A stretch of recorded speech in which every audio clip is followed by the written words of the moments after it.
Assalamualaikum warahmatullahi wabarakatuh. Perkenalkan, nama saya Erni Ramadhani, NIM 2210917000063 dari Prodi Sistem Informasi Universitas Sutomo.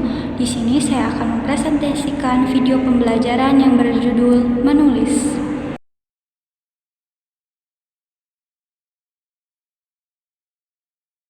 Selanjutnya, kita masuk ke pengertian menulis. Menulis adalah melahirkan pikiran atau perasaan seperti mengarang, membuat surat dengan tulisan. Menulis berarti menuangkan ide si penulis ke dalam bentuk tulisan, sehingga maksud si penulis dapat diketahui banyak orang melalui tulisan yang dia tuliskan. Selanjutnya, ada beberapa langkah yang harus dilakukan sebelum memulai menulis. Yang pertama itu, penulis harus menentukan tema dan topik yang akan ditulisnya. Penentuan tema dan topik sebelum memulai menulis memudahkan penulis pada saat proses penulisan. Penulis menjadi tahu hal apa yang akan ditulisnya. Selain tema dan topik, penulis pun harus menentukan jenis tulisan yang akan dibuatnya. Yang kedua, penulis mengenali informasi yang akan ditulisnya. Menulis merupakan kegiatan berbagi informasi. Untuk itu, mengenali dan menguasai informasi yang akan dibagikan merupakan syarat mutlak bagi seorang penulis. Penulis harus banyak membaca informasi agar kaya informasi. Yang ketiga, penulis harus membuat kerangka karangan. Kerangka karangan merupakan garis-garis besar karangan. Kerangka karangan dibuat untuk membantu penulis mengembangkan karangan dan juga berfungsi untuk menghindari pemaparan ganda. Yang keempat itu, penulis harus memulai menulis sesuai dengan jenis artikel, tema, dan topiknya. Pada sesi ini, penulis tinggal mengembangkan tulisan sesuai dengan kerangka karangan yang sudah dibuat sebelumnya. Nah, selanjutnya ada jenis-jenis karya tulis. Yang pertama itu ada karya tulis ilmiah. Karya tulis ilmiah yaitu karya tulis yang ditulis berdasarkan pengamatan dan menganut kaidah penulisan ilmiah.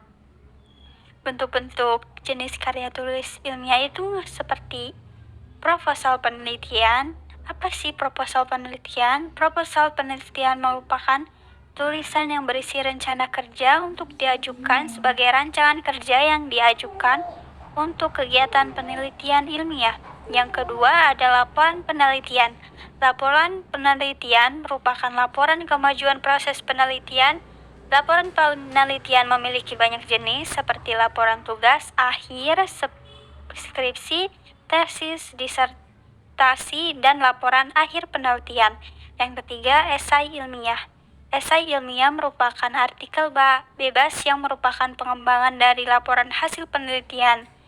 Esai ilmiah dibuat agar hasil penelitian bisa dibaca oleh masyarakat. Esai ilmiah ditulis secara ringkas dan tidak bertele-tele. Yang kedua itu ada karya sastra. Karya sastra yaitu karya tulis yang ditulis dari hasil imajinasi pengarang atau penuangan imajinasi dalam bentuk tulisan. Artikel sastra bisa berupa cerita pendek ataupun cerita bersambung. Karya sastra memiliki kepadatan makna dan keindahan bentuk. Ada beberapa jenis genre sastra yaitu puisi. Pengertian puisi atau sajak adalah jenis sastra dengan bahasa yang terikat oleh irama, rima, serta susunan bait dan larik. Puisi mampu mengungkapkan emosi maupun pengalaman penulis yang berkesan, kemudian dituangkan dengan gaya bahasa yang berirama sehingga semakin menarik untuk dibaca. Yang kedua ada prosa. Prosa merupakan tulisan atau karya sastra berbentuk cerita yang disampaikan menggunakan narasi.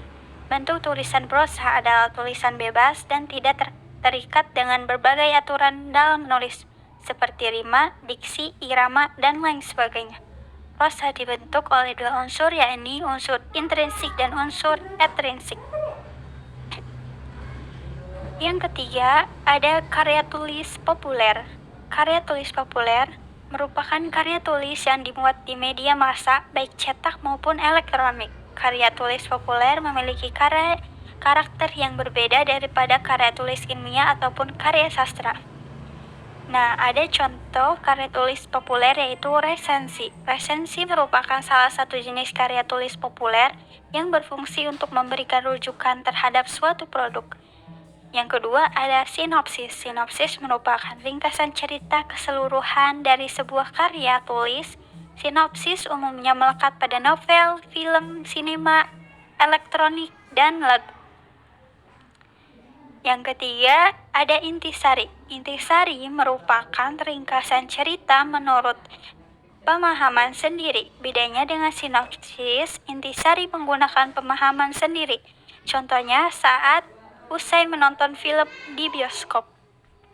Yang keempat, esai merupakan karangan bebas untuk berbagi informasi.